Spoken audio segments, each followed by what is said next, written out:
following is a presentation of the Belly Up Sports Media Network. 1420 Sports Bar Podcast, for beer, sports talk, and a whole lot more. Join host Brent Radlinski as he bellies up to the bar and gets the conversations going that'll make you think you're sitting in your local watering room. It's sports, beer, and shenanigans, so sit back, grab a few beers, and let's get into it. The 1420 Sports Bar Podcast, for beer, sports talk, and a whole lot more for this 20th day of November 2024. Today's show, as always, is brought to you by SeatGeek.com, the SeatGeek app. Use promo code 1420SEAT for those stocking stuffers this holiday season over at SeatGeek.com and save yourself $20 on your first purchase. Remember, you're part of the Belly Up Media Network. Go to bellyupsports.com for great articles and other podcasts. But most importantly, right now, we are joined by the one, the only, the man, the myth, the legend, the fan in the van, Jim Plotner. Jim, how you doing? And how's your days off been going, my friend? Other than work bullshit, I've been doing pretty much nothing. A couple of TikTok videos here and there. You know, I put out a new episode today. TikTok's really annoying, though. Like, I did one yesterday, and it shows glimpses of a cigar in it, and immediately it's under review. Like, as soon as I upload it, I can't share it. It's under review, and it's like, okay, so I'm scrolling through. Here's a TikTok video, somebody smoking a cigar. Here's one smoking a cigar. One got removed, and it's a picture of a cigar. I'm like, is it just me that they're against, or is this like, I don't get it with TikTok, but... Well, Jim, you are a national security threat, I guess, is one of those things. You're one of those, you never know how things are going to be taken with some of your takes, everything else. I've been listening to a lot of your guys' stuff. The you and E-Man Cigar and Sports from the other night was quite entertaining. I got a few kicks out of that one for sure. Let's get right into it here, Jim. Were you one of the 38 million people who were dumb enough to sit through that steaming pile of crap that was the Paul Tyson fight on Friday night? I passed out in the first match after the guy dry humps the other one in the corner. Yeah. Okay. I fell asleep. I woke up to it being frozen. I managed to I got it. I signed out, signed back in, and then finally got to watch it. And within 10 minutes, I already knew what this was going to be. Rigged bullshit. It was going to go the full 8 rounds, whatever it is. You knew Jake Paul was winning. Between the production, the product in the ring, other than the woman's bout, everything else around it was pure trash. Like, I don't get how you're a female boxer, throws the most punches. Your opponent loses points, throws illegal headbutts, but she wins and you lose. I don't get how you do judging in boxing nowadays, but back when Tyson was in his prime, it was judged a bit differently. Serrano should have won that one, but Netflix, and we're gonna have the NFL on Netflix, and they couldn't even handle having a Jake Paul Tyson bout with all the buffering, and you're gonna nah. I don't want the NFL on Netflix. The whole thing was just put together like Netflix got in over their head, and like you said, the NFL thing. I think they're in for a big pile of hurt when it comes to that, because you're going to have twice as many people trying to watch that. I think it's on Black Friday. If I correct me if I'm wrong, but the thing that got me was even when they had Holyfield and Lennox Lewis in between a couple of the fights, they're trying to interview him, and they couldn't even get Holyfield's earbuds to work. And then when Jerry Jones was on a little bit later on, they couldn't get that to work. That should have been a sign. And I'm the same as you. We were making sure, okay, it was buffering. So we thought, okay, it must be us. We got a few TVs and computers and wireless and whatever going on. And then it happened again. And I was so, because I don't have any patience for this shit. Like, I'm not the biggest Netflix person to begin with. I'm an old school cable TV guy. If it's on, great. I don't like hunting through. But I took the time because it was on. It was free. Thank God it was free. If I would have had to pay a cent for that, there would have been my cable bill, my whatever.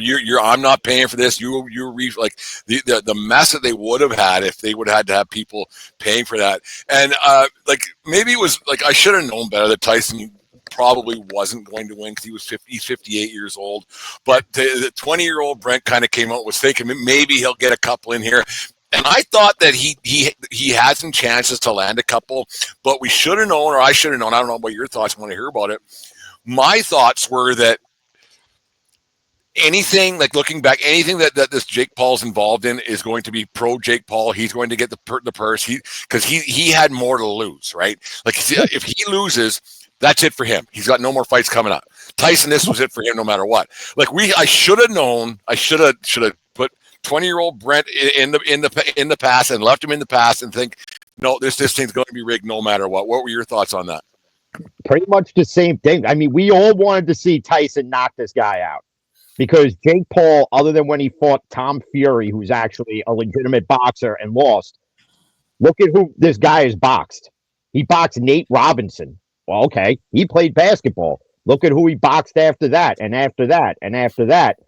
And you dub this the biggest boxing match in boxing history, but it's present versus past.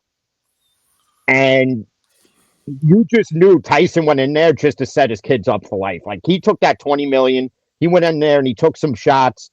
He went to 8 rounds. He set his kids up for life. I'll give him credit for that. But I mean, we all knew.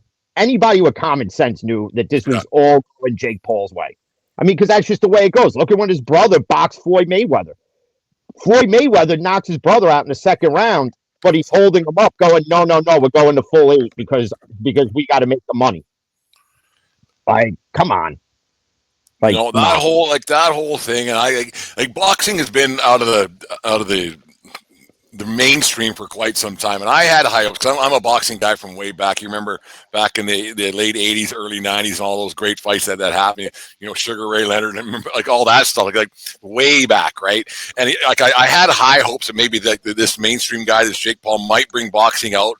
But I think the women's fight was fantastic. And like you said, the decision went the wrong way. That thing stunk to high hell too.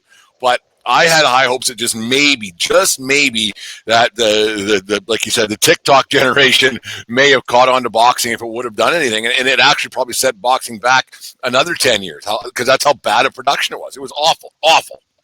Yeah, it's just bad because, I mean, you look at these guys that actually are legitimate boxers now, like these Tank Davises and Deontay Wilders and, you know, like Ryan Garcia when he's actually sober. And these guys are actually real boxers that fight real boxers. And then you have this YouTuber and his brother who box nobody. Like if you put Ryan Garcia in the ring with Jake Paul, he's getting lit up. Ryan Garcia is not going to hold back. Tyson did. And if you watch the clips of it, you could tell he had Paul at in each round. He had him at a point where he could have just went 20-year-old Tyson real quick. Oh, yeah. On the jaw, and you could see he's like this, and then he kind of just pulls it back and it lets Jake hit him. I'm like, you know what? Fuck this. I can't even sit through it. Yeah, I'm glad it was just 8 2-minute rounds. It wasn't anything longer than that because it was. And I didn't. I mean, this isn't a shot against her, but I didn't even know that Rosie Perez was still alive. Not a clue. Like I didn't have a clue. I haven't seen her since that Nicolas Cage movie. What the fuck was that? What the hell was it? Who was in that one? Was it Meg Ryan or it doesn't matter? When Nicolas Cage won the lottery and gave Rosie Perez half the money, whatever that. Yeah, I didn't know she was alive still. I had no idea. And that's the other joke to it as well. Like you had the one guy, I forget who it was, who actually was a boxer, Roy Jones. And then you have Roy Jones Jr. And then you have Rosie Perez, who the only boxing she knows is boxing shit up, wrapping it, and giving it out at Christmas time. That's it. And like, what do you know about boxing? I understand the whole, because Mike Tyson's from Brooklyn, so you want that Brooklyn theme for it. But you want somebody from Brooklyn, get somebody who boxed, who is also from Brooklyn. Even if it's just a friggin' trainer, some Joe Schmo we don't know off the street that at least could talk boxing. She's up there talking God knows what. I mean, it just the whole product around, other than the women's match, again, was just, it was garbage. It was garbage. I would have rather sat through a rom-com on a date with some boy in the movie theater than sit through this shit. Like how to lose a guy in 10 days. I could see Jimmy. I could see you sitting down with a box of cookies and some Kleenex and watching that, Jim. Hey, that's right up your alley, isn't it? Hey, reminiscing about love lost. Oh yeah, Kate Hudson. I guarantee you watch that one all by yourself on a Friday night. But no, not by myself. Never, no. No, No, but I no. have watched it though. I will admit I have watched it. Just Yeah, I not watched it alone. once. It was not alone either. No, I had some different intentions when I was watching that one. There was some hidden agenda in Brent Redlinski's world back 25 years ago, whatever it was. Yeah, one of those things. Let's move on. Let's get away from this team and pile of crap. And the thing is, you know what? I haven't heard one person who has one good thing to say about that. Like Netflix struck out Jake Paul. So I think Jake Paul did himself a disservice, hurt his reputation. Not that it was a great one. People aren't going to watch that crap anymore, and I believe that. They're like, you know what? This was shit. I'm not doing it ever again, especially on a Friday night. Like I do it on a Wednesday. All right, I might watch it, but fuck that. No way. It was not one person had one good thing to say about that whole thing. All I know is Netflix better get it together because the Steelers play the Chiefs on Christmas Day on Netflix, and if I got to deal with buffering, oh, the amount of screaming and cursing I already do will be raised another level times 100 because I'll call Netflix. I don't care. I'll be like, listen, you're refunding me for 3 months for this. I don't give a shit. No, it's I don't all this streaming and crap and stuff you got to do just to watch your team fucking play now. I hate it. I hate it. Like just like up here, like just to watch hockey games. Now you got to have this and you got to have that, and you can't watch this one because it's blacked out here. I can't go to the fucking game. I can't drive to Winnipeg and go to a game. So why can't I watch this stupid thing? I do not understand it. I will never understand why these leagues think they're, and I saw that baseball might do a little bit something different, that they're going to try to get some different things going. Actually, let's talk about that. And then basketball, they were built. I saw who's the that bald headed chicken fucker commissioner. Adam Silver. Adam. He was well, basketball because the ratings are down. Well, you can't watch it. The product stinks. Players don't play back to back, so you don't know who's playing night to night. And once again, the product stinks, and the product stinks. And then he tries to say, well, the ratings are down because we just went through an election, and then we had this, and then we had this. No, nobody's watching because they can't watch it, and the product stinks. It's that simple. It's like I've put in a legitimate effort every year to watch basketball, and I just can't. I just can't. No, you're losing the older generation that likes basketball because this new generation of basketball is, for a better lack of term, it's soft as shit. Yeah, it's not the basketball that we grew up on watching, like Bill Laimbeer throw elbows and no foul get called. All I'm seeing now is a bunch of star athletes running up and down the court, and they're arguing with the refs like they're arguing with their wives more than they're actually dribbling and shooting a ball. Like, I don't want to sit through that. I can't get over these contracts these guys get, because these guys are all getting like double-digit millions, right? Like they're getting 15, 20 million, 30, 40 million bucks a year, and they can't play back-to-back nights. Like this, I don't understand that for the life of me, how these guys get away with it. Like because only one team you could go through. Like I don't know who's doing well in the NBA, and I don't give a shit. But you're telling me that all these teams have a chance of winning a championship? No, they don't. They don't. So why these owners aren't making these fucking guys play? I have no idea. I don't have any clue. I know there's rules in place with load management where guys can't sit out on marquee matchups or they get fined for it, and then the guys still do it anyway. So like Joel Embiid, let's say it's Christmas Day and it's 76ers Knicks, and if he chooses to sit out, he'll pay the fine. So it's like he's got 180 million in the bank. What's he give a shit? Yeah, I don't get. I remember when Jordan was playing back to backs: Pippen, Ewing, Starks, Oakley, Isaiah Thomas, James Worthy. I mean, the list goes on. Those guys are playing back to back, sometimes three nights in a row. They would play, and now it's like, oh, I played Monday. I don't play till Thursday. Like, I don't understand this new, and hockey does it with goaltenders a lot too. Like this term back to back, how it became such a thing in the last 5 years. Yeah. 5 years. All of a sudden, no, I'm good. On load management, I'm good. Like I'm just not. We have a chance of winning. No, you don't. If you don't play now, like you lose that edge, you lose the. And what's it saying to your teammates if you're not going to go out there night in, night out and go to? I don't want to use the word war lately. But if you're not going to go and battle every night, you're going to have a guy's back in fucking April? Probably not. No. No, I mean, you look and like people say baseball does it. And I go, no, because you have guys that'll literally play as long as they stay healthy. They'll play a full season. Like they won't take a game off. And then there's guys that play 3/4 of the season. And that's because whether it's a double header and you got to give him a break in between, maybe he'll DH. But it's real. Basketball is really where it's the worst with this. Like, oh, nope. Again, I played Monday. Nope, can't play me till Wednesday, Thursday. Like, speaking of baseball, Jim, our Yankees came up on the short end of the stick. Almost a month ago now. How it all turned out, but now the obviously the latest and greatest news across the world of baseball isn't even the Hall of Fame. We'll talk about that later on a little bit. But the Soto sweepstakes are hot and heavy, and everybody's having these great meetings with Soto, and nobody's recorded a bad meeting with Soto. Of course, we're not going to say, yeah, it was a really shitty meeting. We went to California, met with them. Well, it was great. It was a great. The Red Sox had a great meeting. He ain't going to Boston. He's just not. No. Of course, me and you were thinking that, but all these great meetings he's having, I don't know how much I would meet with this guy if I was the Yankees and Steinbrenner. He's already been there for a year. He knows what they got. Here's what we can offer you. Go on your little tour and come back and see what a counter offer is, and that's it. I wouldn't be sucking this guy off for like what all these teams are doing for nothing. I wouldn't. I personally don't know what. We're going to make you rich beyond what you ever thought you would be wherever you came from. You never thought you'd have been making this much money. You're an employee of the team. I'm not kissing your ass more than once. Yeah.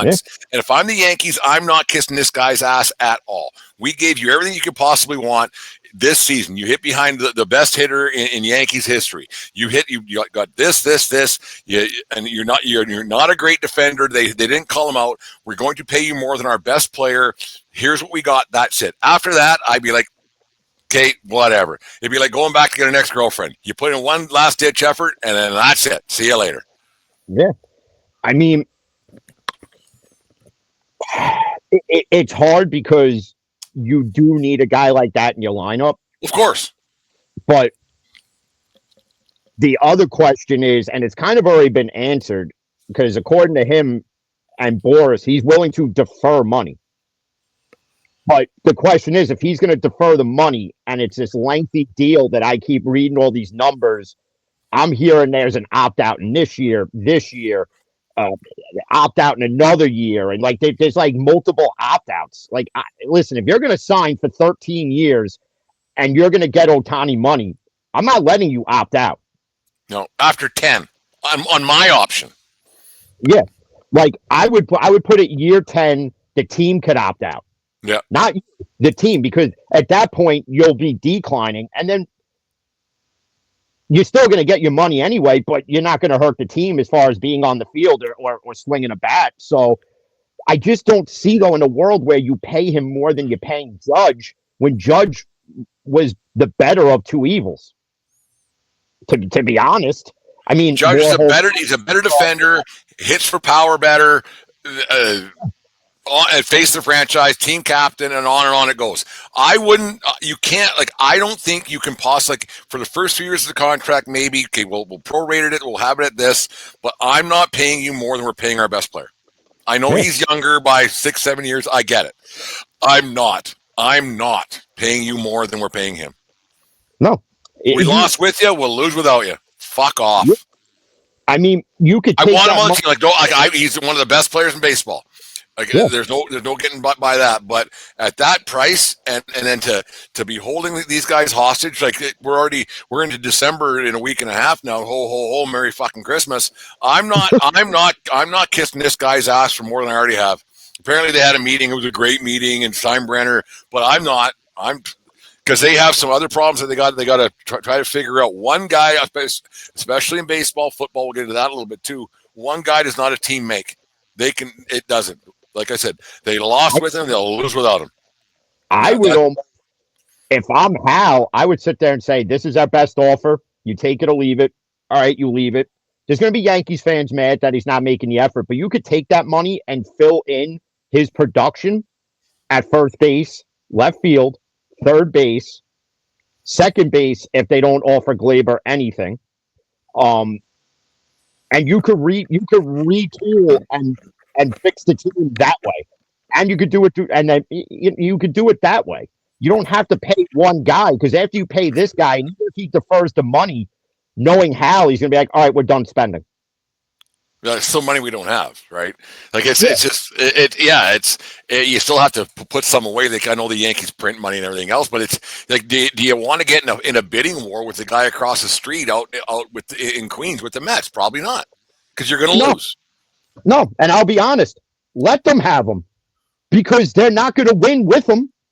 They didn't win without him, and they've had better teams, and they're not going to win with him, because the Mets somehow are going to find a way to shit the bed at some point every season, because that's what they do. So the Mets. So let the Mets have him, and Yankees fans will sit there and say I'm crazy for saying it, but let them have him. Let them have him. We have more than one position we have to fill. Exactly. And the way the Yankees operate, and we've seen it, is if you want to believe that Hal's going to go into a bidding war with Steve Cohen, this is just another year he's blowing smoke up your ass. I'm not buying it this time. I bought it last year, the year before that, and the year before that, and the decade before that. I'm not buying it no more. I don't believe he's going to do it. I think he's going to say, we're going to give you 13 years, 600, whatever, and he'll probably cave to whatever opt-out he wants. 13 at 46 is $598 million. Quick math for you there on a Wednesday night, Jimmy. There it is. It's that's all I go. 46, and if he can defer it to fill the other holes, like you said, that's all I would do. I'm just not. Because you can get three pretty good ball players for $45 million a year. Because obviously LeMay, he's not coming back, so you kind of got to eat that money, because there's some money they got to eat because they got guys who are hurt and everything else. But you get rid of Verdugo.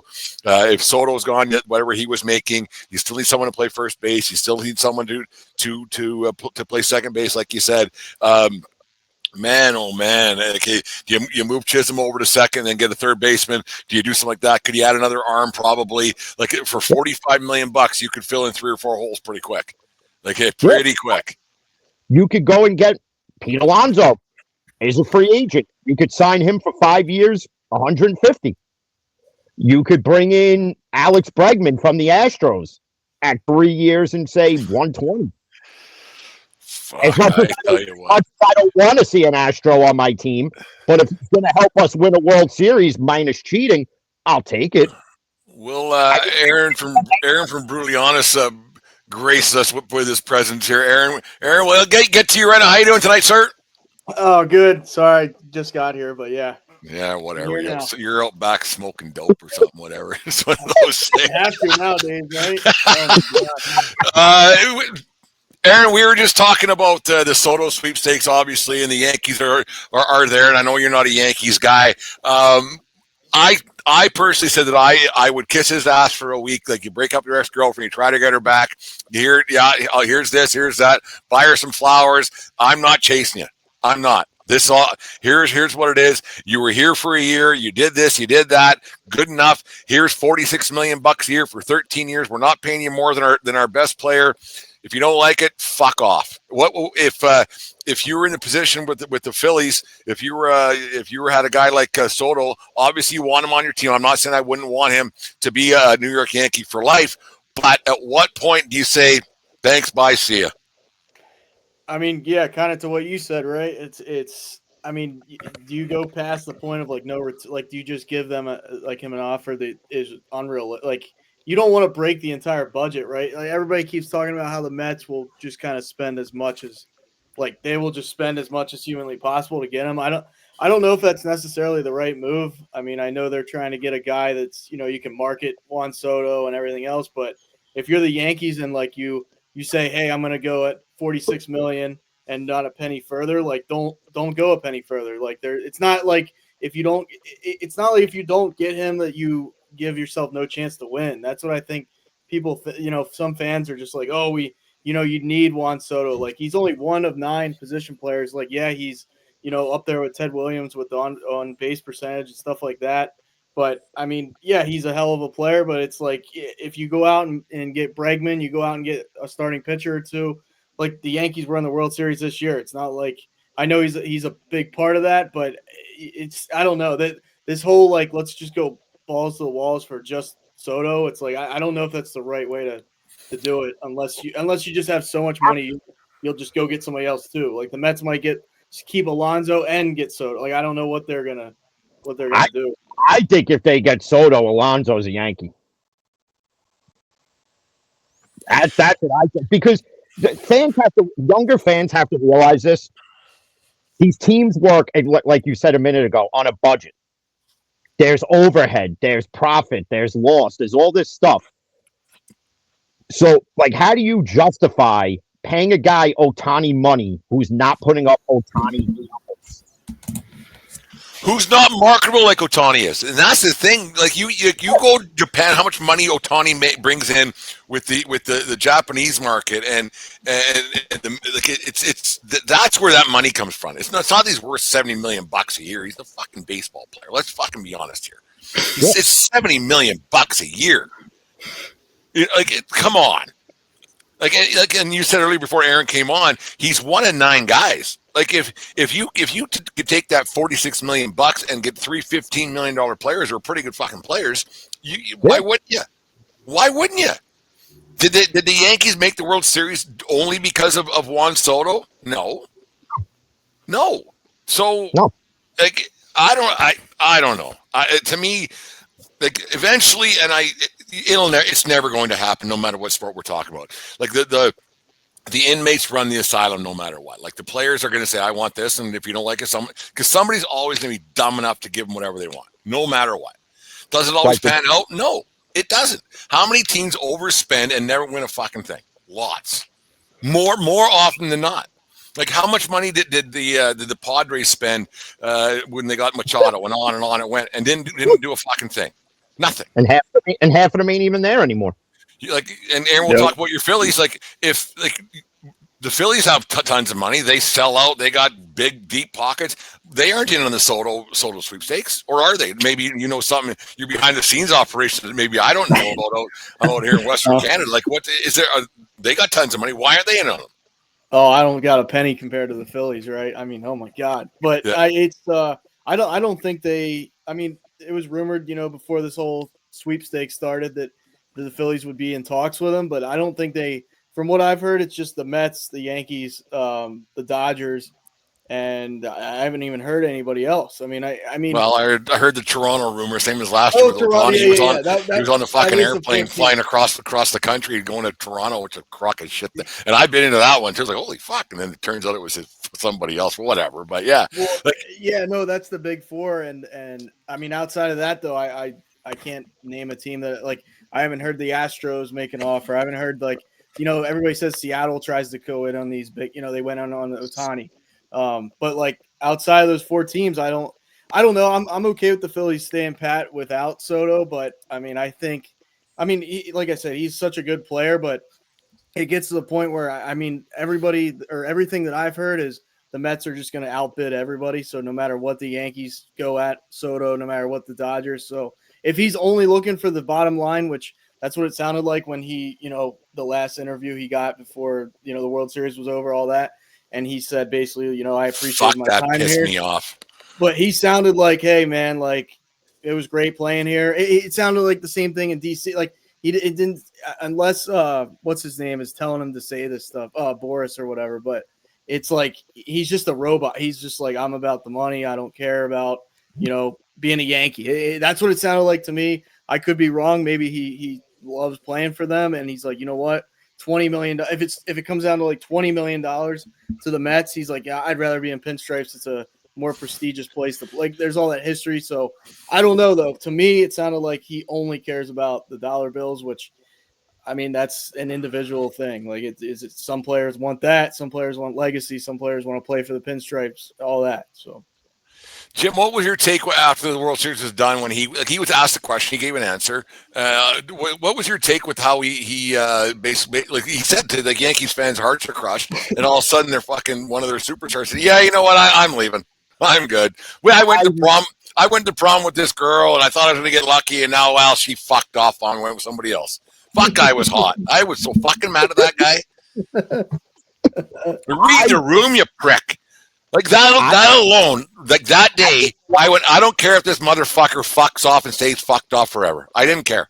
Fuck was I mad. I didn't even watch the post game because I was so annoyed that they literally put up no fight in any of these games and decide to show up. And Aaron Judge is the captain and shows up at the end when we needed him at the beginning. I literally just took the remote, threw it, went outside, lit up a cigar, and said, well, now we just concentrate fully on the NFL. Fuck this, I'm done. No, I could not believe what I was watching. We'll get off the Soto sweepstakes. Where do you guys think he's going? I wouldn't be surprised if he lands with the Dodgers because he's going to defer the money. And the Dodgers have it because they're paying Soto later on when he's retired. So Dodgers will get richer, and Hal Steinbrenner is going to sit there with his left hand under his ass cheek till it gets numb, and he's going to fucking give himself a stranger in Brian Cashman's office. Well, there is that. I just feel like the Mets didn't really plunge last offseason like they did the year before with Scherzer and Verlander.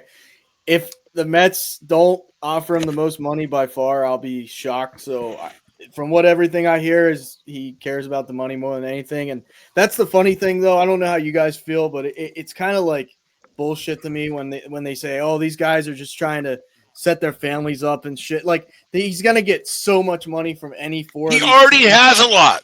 Yeah, that's what I mean. Like, that whole notion that, like, hey, man, I got to look after my kids and my kids get, like, dude, motherfuckers, you're getting paid out the ass no matter what. So don't tell me, oh, I'm doing this to set my – no, you're just chasing as much money as you – I can't hate on them. Like, they're in that position for a reason. But, like, don't come at the whole thing of, like, I need to take care of my – like, you're not working a 9-to-5, like, job. Just let's all pump the – like, you're a privileged – you're privileged.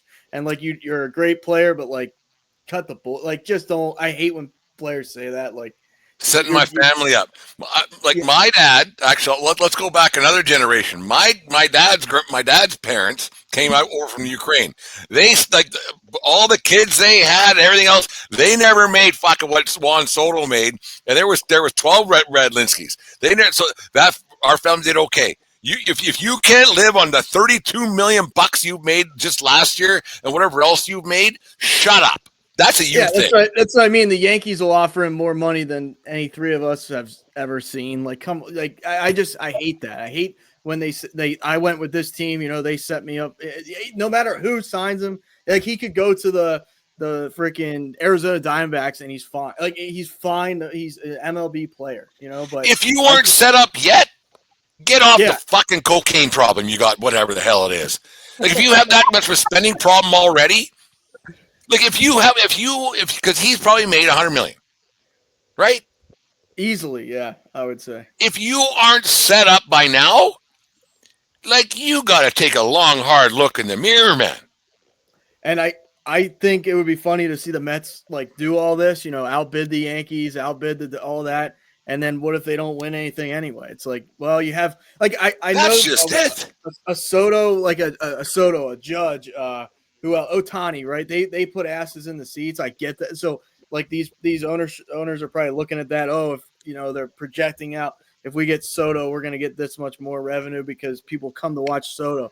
But, like, it gets to the point where you're giving a guy like, I think Ohtani, if he can pitch, is worth more than anybody because he can do both at a crazy level. If you're giving Soto more than Ohtani, and Soto doesn't play a great right field. Like, I know he's a hell of a hitter. One of the best hitters in the game, maybe ever if he continues on this.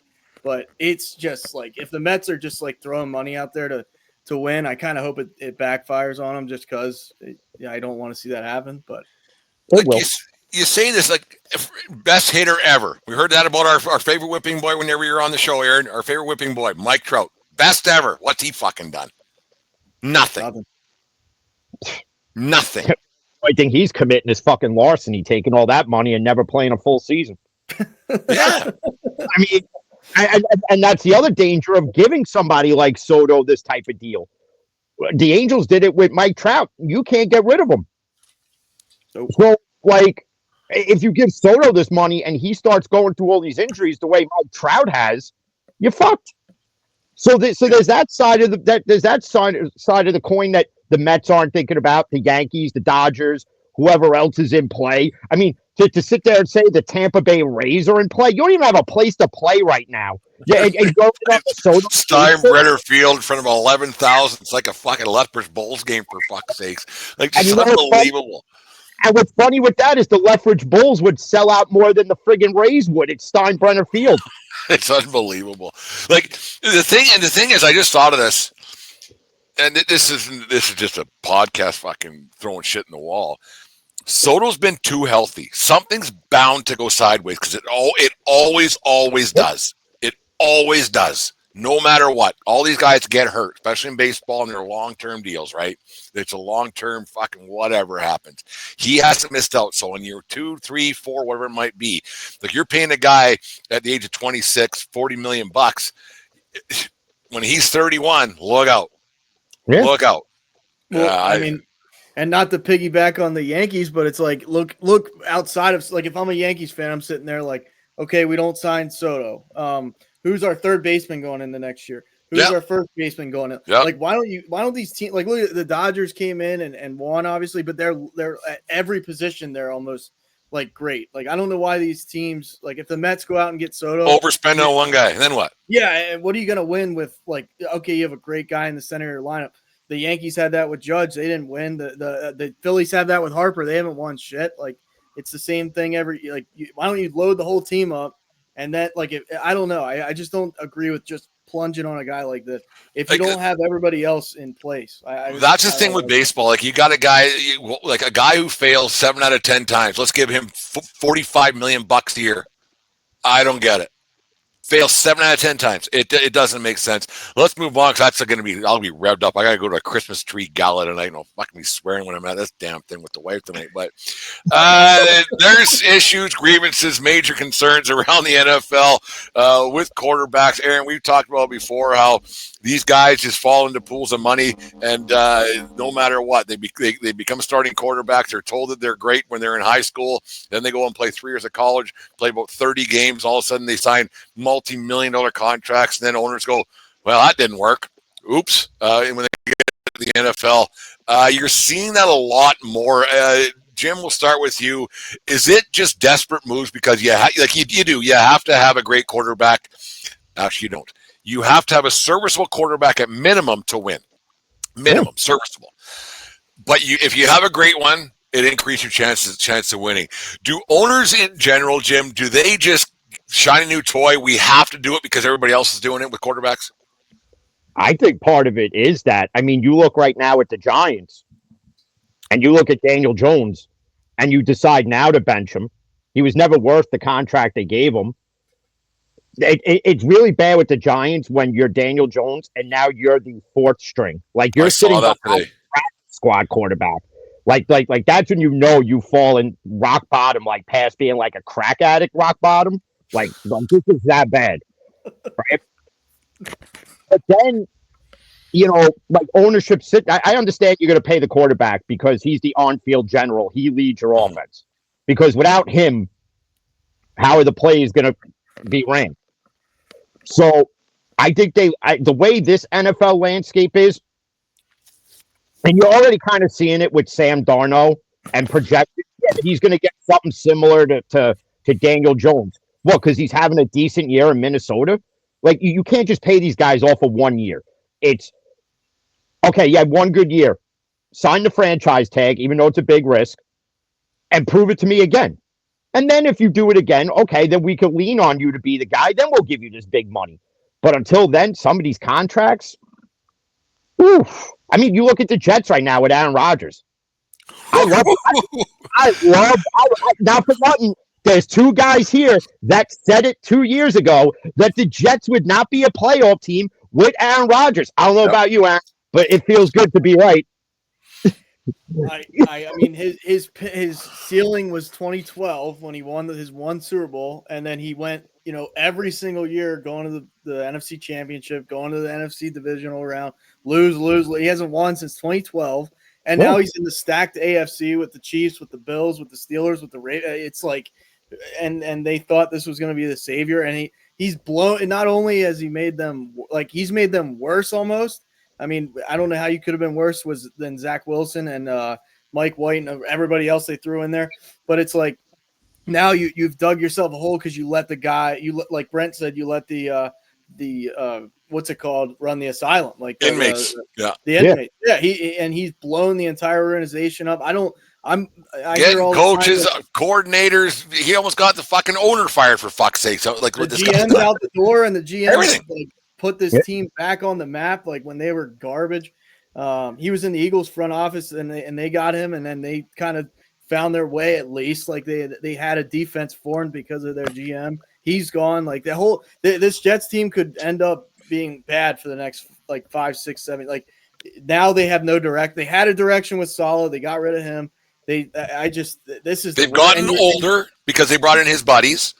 Like you're jeopardizing the whole franchise. You're jeopardizing and this guy hasn't delivered for you. That's why I don't get why they're letting him control things, because it's not like he's winning that. It's not like they're 10 or 7-3 or whatever. They're 3-7 or 3-9 or whatever. Like they're shit. You know, it's like I don't know.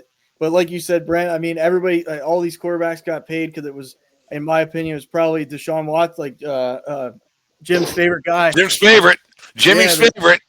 Like Jimmy Watson, that huge contract, right? And then it just, I remember Lamar getting paid. Jalen Hurts got paid. I mean, you go down the list. It just everybody, like Joe Burrow got paid. All these guys got paid, and now it's like Trevor Lawrence getting paid. Yeah, it's like Herbert got paid. Like half these guys haven't even done shit. It's like I know you have to have a good quarterback to win, and you got to do all that. But I look, the Giants followed it in that trend, and look where like.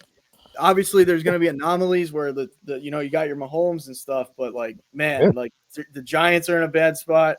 They can get out of it, but I mean, they just can't draft a quarterback. It seems like outside of Eli, I don't know. These I mean, Purdy's due to get paid. I mean, how much is I think unless they paid him this offseason, I can't remember now, but they haven't paid him yet. But they're going to break the bank for him too. And then you can't have anybody like Tua, yeah. Like, I don't know. I'm not saying that you can outsmart the system, but I don't. What if you gave a guy 30? Like, I guess all these guys are going to go to the negotiation table and say, I'm worth this because of this guy getting this. And then it just resets every time. And that's a problem. Like, that just because you're the next guy doesn't mean you're worth, as much as Mahomes is getting paid. Like, you haven't done as much as Mahomes. Well, that's the problem with overinflated contracts.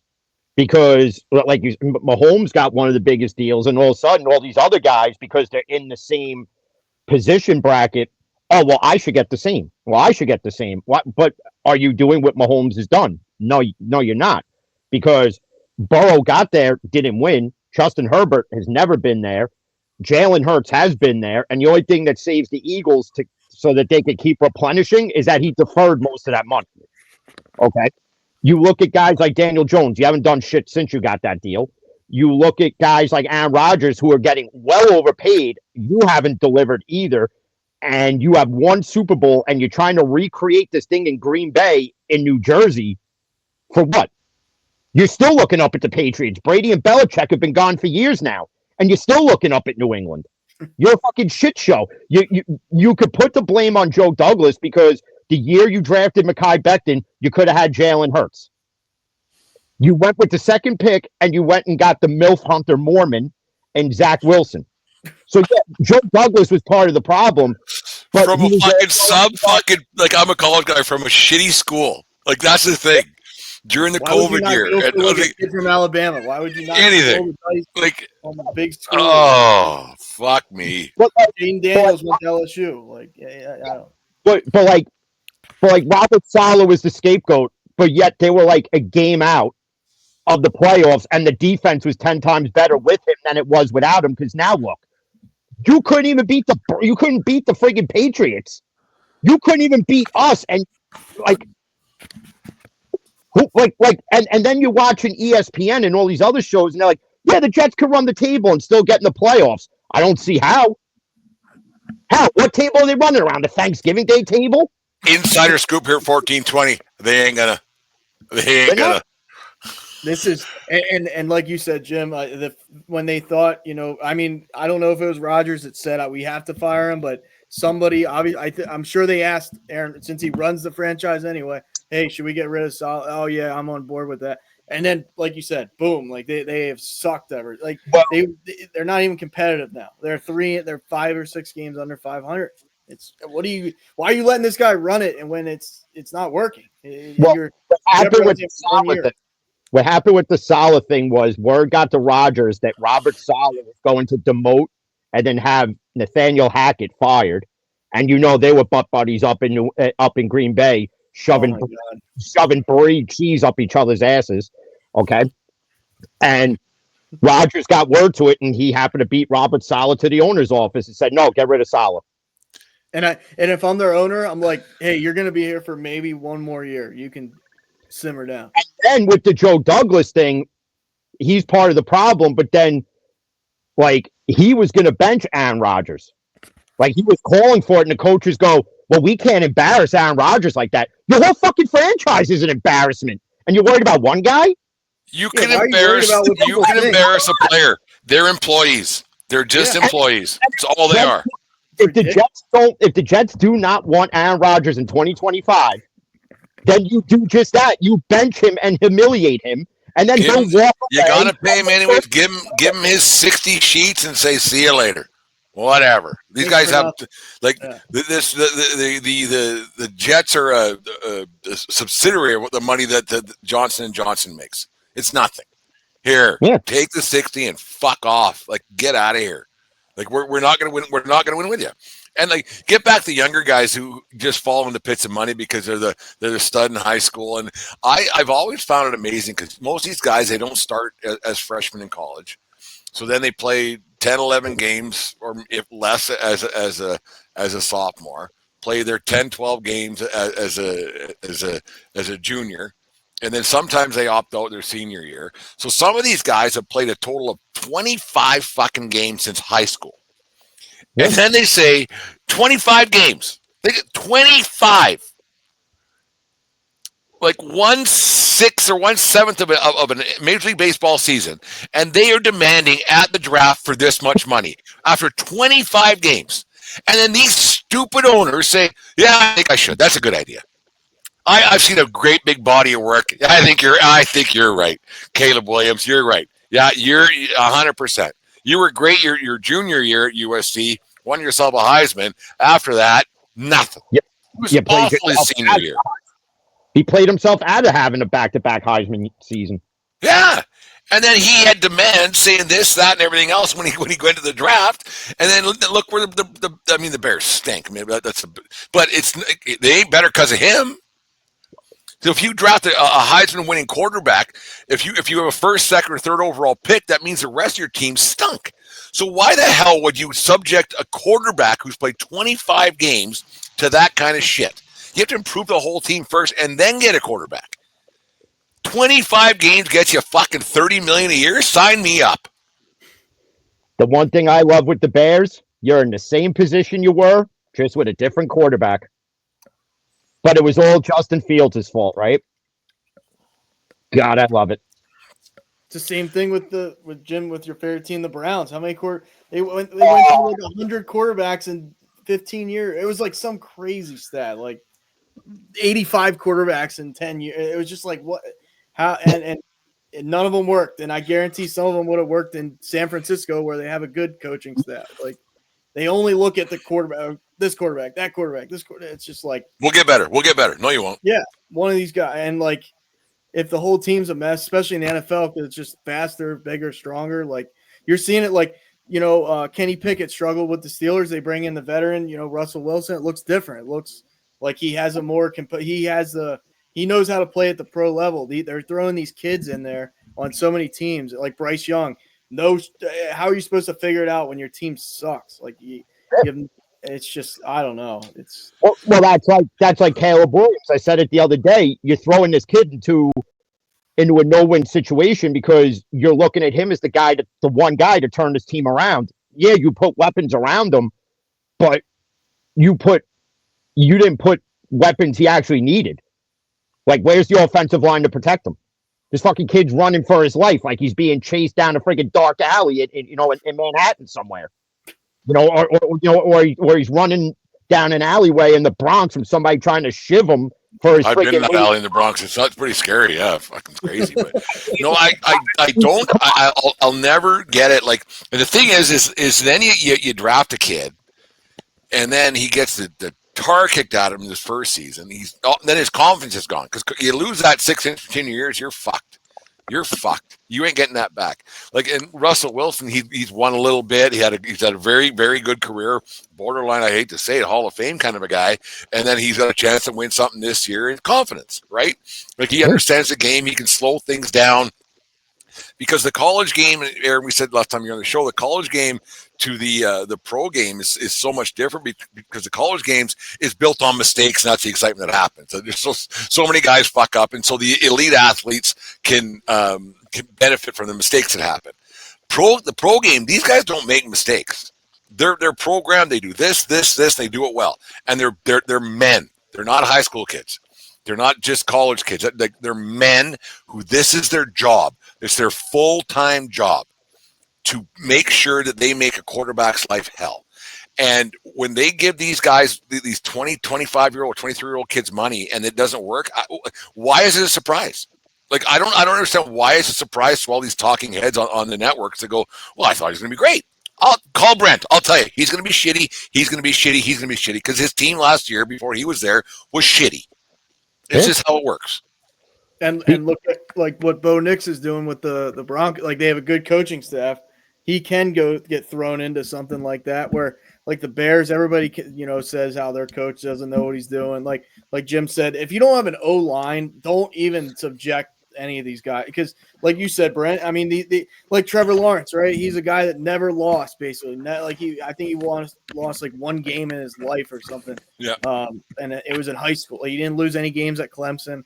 And, like, they have an experience. And I'm not saying to never give them adversity, but you're throwing them into, like, a shitstorm of a situation with Urban Meyer, and the team sucks. And it's like, how do you think that one guy that's never played NFL football is going to make the whole team elevate when the whole team sucked before he got in there? It's like, it's very rare you'll ever see that. Like, maybe 1 out of 50 that actually happened. And then is it sustainable? Like, like Mahomes, maybe Mahomes is a flash in the pan. I mean, he's panned out, but, like, I don't know. Like you said, they just want to throw these guys in there and be like, oh, it's going to work. Like, I like how the Packers do things where they make them sit for a couple of years. Like, I don't know why more teams don't do. I'm sure there's other teams. I know that comes to my mind because Aaron Rodgers sat Favre, before Favre. Then Jordan Love sits before Rodgers. Like, why not? Like, Carolina, learn how to be a pro. Why are you? Yeah, Well, you see it right now in Atlanta. Michael Penix Jr. sitting behind Kirk Cousins. Yeah, Jade Daniels got thrown into a situation. And that's the other thing. These kids get drafted to these teams. Is it the right situation? Is it the right coaching staff? Is it the right culture? Like in Chicago, it's literally ran like, where's fucking Waldo? There's nobody knows what they're doing. You don't know what the coach is doing. The GM don't have a clue what he's doing. Ownership don't know what they're doing. Like, ownership has not a clue to what's going on. And then your answer is, well, we'll fire the offensive coordinator. Okay, so you got to start over again. But you have more problems than that. So, okay, then when you keep doing this and you go through a coaching carousel, whether it's the head coach, coordinator, whatever it is, how are these kids supposed to learn a system if it's a revolving door of coaches? They're never going to learn. Like, if Daniel Jones was able to learn under one coach and one coordinator, things might be different with Daniel Jones, but it's not. You look at a guy like Bo Nix. I didn't think he would pan out to much in Denver, but he's making a lot of people eat their words. But it didn't happen right away. It's progressed. So it's also a matter of the culture and the system you're in for these kids to actually succeed. Like, Patrick Mahomes was in a good situation because he got to sit behind Alex Smith. Like, you don't have that. He was a very good quarterback, right? But he was just for a year, whatever. But you don't have that anymore in this league because every quarterback is younger than me. So how are these young kids supposed to learn a pro-style offense when you have somebody damn near your age who's already been in the league for 3-4 years? You need a veteran like a Kirk Cousins. You could even sit behind Mahomes now for 3 years if you wanted to. And that might be something that Kansas City probably to match talent levels. You're probably not going to get that because Mahomes is so good. But it wouldn't, and you're not going to. So if you draft a kid that's pretty good and is athletic, the chance of him turning into Mahomes are probably slim to none. And I think none's winning, right? So you just think that okay, why don't we draft a kid that's like a late rounder, second round guy, and then he can apprentice under Mahomes. That's probably one of the smartest things I've heard you say, Jim. Because like, why not think 4 years down the road instead of next year, and then putting a fucking Band-Aid on a gunshot wound to the head? Like the Steelers did that for years.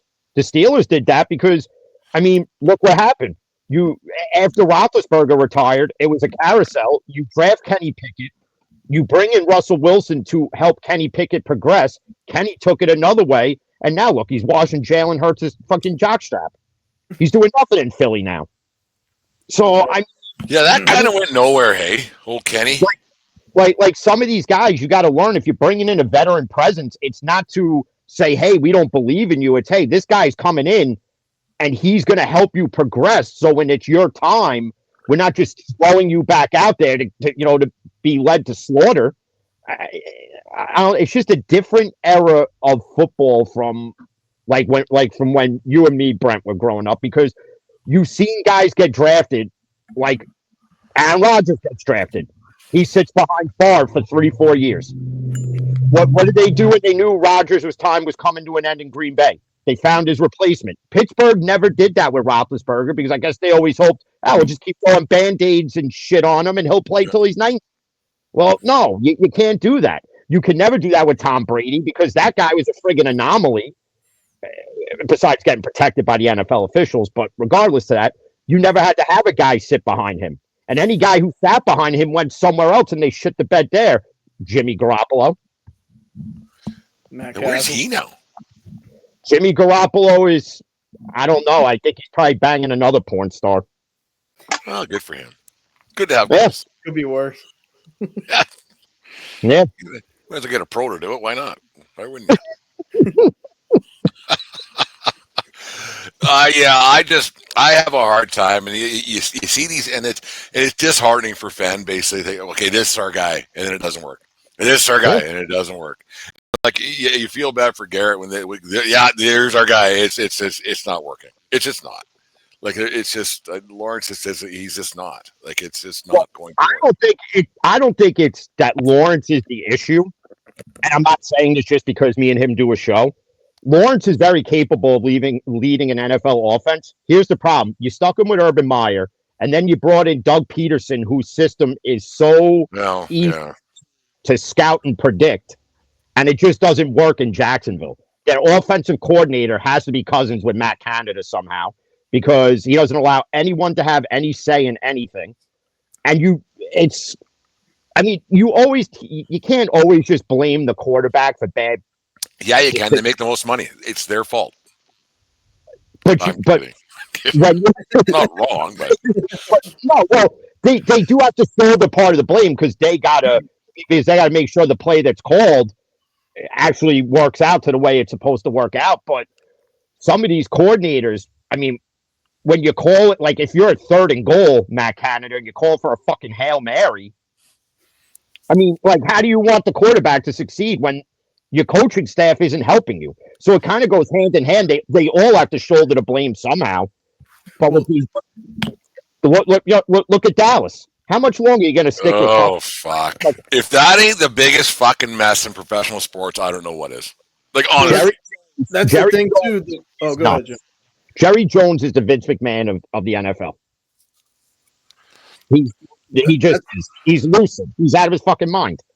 That's the thing too, though. Like you said, Jim. Like I mean, if you put, I always play that game. Like if you put like Trevor Lawrence on the 49ers, like he might look fucking unstoppable. That's like if you go to a bad situation, and like I remember Doug Peterson in Philly, like they had that wild ride to the Super Bowl. But outside of that, like that Press Taylor guy they use as like a offensive. I don't even know what he is, but he's like an offensive he's the assistant. he sucks. Like, and the Eagles were going to bring Doug Peterson back if they said to Doug, you know, you don't bring Press Taylor back, you can come back. And he's like, no, that's my guy. I don't know what it is. Maybe Press Taylor has like dirt on his wife or something, like some shit behind the scenes. But like wherever Doug Peterson goes, that guy comes with him, Press Taylor, and they run the most stale offense you've ever seen. It's like 4 different plays, and they all look the same variation of one play. But like if you put like Caleb Williams on the 49, like I'm not trying to take anything away from Purdy. He's been really Aaron, good. it's starting to sound like you're turning into a 49ers fan a little bit. Oh, I hate him. I know you do, but just the way you're like, oh, put him on the Niners, Like, fuck, put me in the Niners. All right, let's go win some games. Well, when you have like they built the team the right way. I mean, they gave Purdy everything he needed to succeed. So if he wouldn't have succeeded, it's like you're definitely the problem. So it's I don't know. I mean, obviously Trey Lance didn't work out there, but it's one of those deals where it's just like you go to a great situation, you can flourish like in the NFL in your early career years. If you go to a bad situation like Detroit, 8 years ago, I don't think if you put Brock Purdy on that team, he'd be forgotten about by now. Like he'd be out of the league probably. So it really like coaching more than anything in the NFL is huge to me. So that goes back to what I'm saying. Do you have to pay these fucking guys this much money? Because if you get a system that works with a serviceable guy, you have a better chance of winning than overpaying a guy that has no business making that much money. Because if the system works, you could put insert Aaron, insert Jim, insert, well, I'm 50, so probably not as much as me, but like, do you need to pay these guys? Do you? And point number 2 I'll make, and then we'll get off it because I got to go and burn Christmas trees or something. But if you don't pay, like if you don't pay these guys, you have more money to spend elsewhere. I don't know. I just think overpaying quarterbacks. I think it's a huge mistake because none of these guys, not one of these guys that we mentioned, none of them are better than the guy who's winning Super Bowls nonstop. None of them. So what's the point? It's almost like if you improve the rest of the team, yeah. What's that, Jim? It's like overpaying for Juan Soto, but just in the NFL. So if you overpay this quarterback, but you had other needs, but now you don't have the money because in the NFL you're cap restricted. So if you don't have enough to fill these other voids because you overpaid this guy, well, you better hope this guy is going to make it work, because if it doesn't, your fan base is going to come at you and be like, you overpaid for fucking Dak Prescott, and you overpaid for this guy, you overpaid for that guy, and Deshaun, you overpaid. Well, everybody knows that Cleveland overpaid for that fucking rapist, but whatever. But it's 1 hour and 2 minutes. There we go. It's the same thing from Major League Baseball to the NFL. If you have serviceable players, you don't have to overpay at one position, because you could take that money and sprinkle it to all the other positions. It's the same comparison, and yet in the NFL, it's just a different landscape in the NFL. It's like quarterbacks get paid the most, your wide receivers get paid the second most, and your running backs get forgotten about. It's just the way it goes. Yeah, I just find it odd that like you're whoever is chasing the Chiefs, because they lost last week and another close game. Obviously, I think Buffalo's right there, but Buffalo will Buffalo. But like the Mets are going to Mets. It's just the way it's going to work out, right? And I think the Lions are right there. I think the Eagles are right there. I think obviously the Steelers are right there. But at the end of the day, when push comes to shove in the first week of February, it's going to come down to one guy. And if one guy has a day, it doesn't matter. It doesn't matter. No, am I wrong? Like, you guys watch a lot more NFL than I do, but I'm just thinking I think if Mahomes has a day, well, then you're fucked. Yeah, especially with the right officials. Not wrong. Well, there is that. Yeah. Conspiracy there, like it has looked pretty bad. Like there's been, like I heard you guys on Cigar and Sports tonight where he got caught mouthing things to the line judge there. It's like, that's a bad look. Yeah. Well, back to the quarterback thing, Jim's team is doing. I mean, if they can find a way to even like get to the Super Bowl, because they're not paying Russell Wilson like anything, that would just be like, that would show, hey, if you, I mean, obviously not every situation is gonna pan out like that. Like if Sam Darnold was on the Steelers, I don't think they'd be as good as with Russell Wilson. Like you have to get the right guy in there. but like the Broncos are paying him basically, like Moneyball when they're paying the Yankees are paying Justice to play for the A's, to not play for you. Yeah, yeah, that's what the Broncos are doing, and like he's flourishing in Pittsburgh. Like it's crazy. Like that's a situation where it's just like that might have been what they needed. I'm not saying long term. I don't know how much longer he'll be there, but like right now, I mean they're winning their division. They beat the Ravens. It's like shit. Mhm. I mean that's something to be said for that. I can make a prediction right now. I have a feeling that they're going to pay Russell Wilson for 3 more years. Is that and they'll go downhill. Mark my words. And they'll overpay him. Everyone does. One more because he's not falling off. Like he's not. But is it one more year and then he falls like completely down? Or he ain't young. Yeah. What year did the Seahawks win? What year was that? It's so long ago, can't remember. Yeah, I won that second one, but I mean that's shoulda, coulda, woulda. But that was well, hand the ball off. Like getting your fucking McDonald's getting handed through the fucking drive-through window and they throw it fucking out the other side. Like, what the fuck happened there? Jesus Christ! And I just have this. I'd be on my way. Now I gotta go pick it up, and fuck, what a mess. Yeah, I don't know, guys. It's just I just think overpaying these guys. It just it turns out bad because at the end of the day, you have one guy who's like a lot better than most, right? Like you have some like 10, like if Mahomes at 10, you could say Josh Allen's a 9, and you have a bunch of other guys there, but like Lamar Jackson's really good. He's about a 9 as well. But if this guy is still better than everybody else, what are you doing? And then if you can spread the money out and get a defense to stop this guy, one game, you got something one game a year or two to get to win a championship and they get Super Bowl. And that's what you have to do. And to blow your load on a 22-year-old kid, like Jesus, I don't understand it. And or like in Dallas world to blow your load on a fucking 34-year-old, wherever the fuck Dak Prescott is, like that's we'll have to talk about that another time. That's got to be the biggest mess in sports history, honestly, because you think about what they haven't accomplished in 30 years. America's team. There's a reason. 30 years. There's a reason why they have 1 star on that helmet because it ain't a logo. No, it's a rating, not a logo. The time has come and gone. They're 90s. They ran the 90s, but that's 30 years ago, though, man. That's 30 years since they've been relevant, like actually relevant. Yeah. And they get all the play. They're Monday Night Football this week and get blown out. Like, ugh, unbelievable.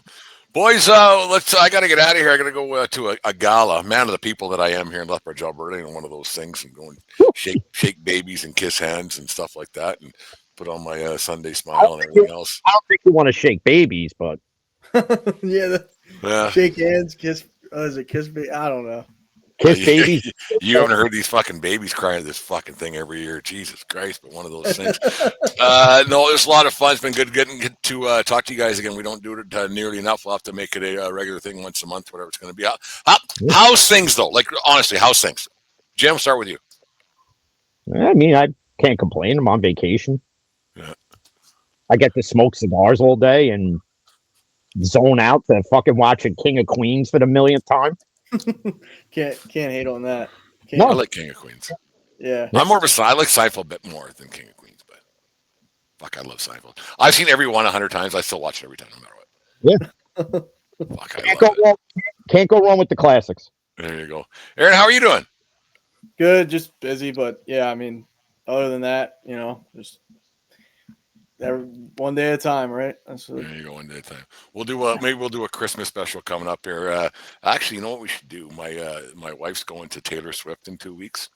I'm gonna be batching it down here by myself for a week, and there'll be beer cans all over the fucking place. I mean, we'll do something a little Brent circa 25 years ago, kind of one of those things. Have a few laughs. When she's away, Brent is going to play. There's no getting around that. Not anything bad. Nothing bad, but I might get down a little bit. Like I'll fall asleep by 8 o'clock. Who am I kidding? Anyways, boys, where can we hear? Jim, you're a bit busy. Actually, both of you guys are putting out stuff nonstop. What's going on? Where can we hear your stuff? Aaron, go ahead. I'm just I kind of my co-host guy, teaming up with dude out of Wisconsin. We just do a show. It's called Wisconsin Sports on the Go, but we talk about a lot of other, sports. So not just that area in specific. So just on there. I mean, I've once in a while throw up an episode on my own, or on TikTok. I'm trying to get to Jim's level. Shit. I mean, he can go live. I can't. But, Jim gets banned out. He's the TikTok guy. So, yeah, it's Brutally Honest Sports. That's any podcast platform. Anywhere it is. Jimmy. Same thing. TikTok, Twitter. I thought you said Tinder. Like, well, probably, yeah, whatever. Is that still a thing? I don't even know. Like, I've never. Yeah, it is, but you won't see me on any dating website. I'm just gonna stay. You learned your lesson. I'm just gonna stay single forever, and I'm just single, ready to mingle, in and out like Spider-Man. I just want to get in, get it in, get it out. That won't mess your hairdo. There it is. Yeah, fucking right. But audio is pretty much anywhere you can stream podcasts: Apple, Spotify, Good Pods, whatever platforms are left because Google Podcasts shut down. I saw that.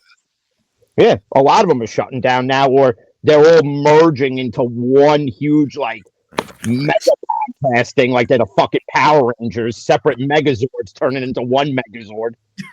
Yeah, it's odd. Things have changed in the 4 years since we've been doing this, Jimmy. Fuck, things have changed. We're getting old. Yeah, I'll be 43 soon. I remember that. Those were a long time ago. Like I'm 50.